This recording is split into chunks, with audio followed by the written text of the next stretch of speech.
एक गांव में एक मजदूर रहता था जो रोज पत्थर तोड़ने का काम करता था। उसका जीवन कठिन था। सुबह से शाम तक मेहनत करता, पर उसे संतोष नहीं था। एक दिन उसने देखा कि गांव का राजा एक सुंदर पालकी में आराम से यात्रा कर रहा है। राजा के पास धन दौलत, सेवक और मान सम्मान था। यह देखकर मजदूर सोचने लगा, काश मैं राजा होता, मुझे इतनी मेहनत न करनी पड़ती और मैं आराम से जीवन जीता। उसने भगवान से प्रार्थना की, हे भगवान, मुझे राजा बना दो। भगवान ने उसकी प्रार्थना सुनी और उसे राजा बना दिया। अब वह राजमहल में रहने लगा, पर जल्द ही उसने महसूस किया कि राजा का जीवन भी आसान नहीं है। गर्मी के कारण उसे असहनीय धूप सहनी पड़ती थी। वह परेशान होकर सोचने लगा, राजा होने से बेहतर तो सूरज बनना है। सूरज सबसे ताकतवर है। उसने फिर भगवान से प्रार्थना की, हे भगवान, मुझे सूरज बना दो। भगवान ने उसकी यह इच्छा भी पूरी कर दी।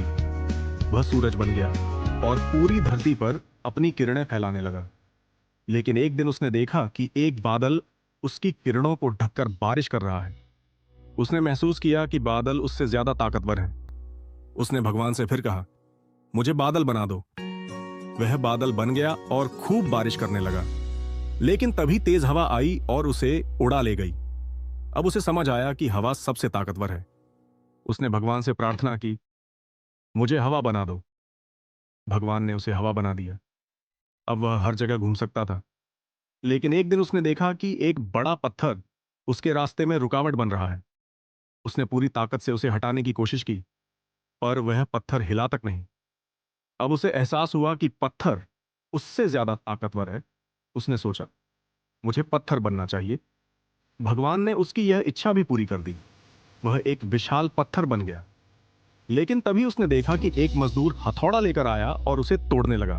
तब उसने समझा कि असली ताकत इस दुनिया में मेहनत और संतोष में है।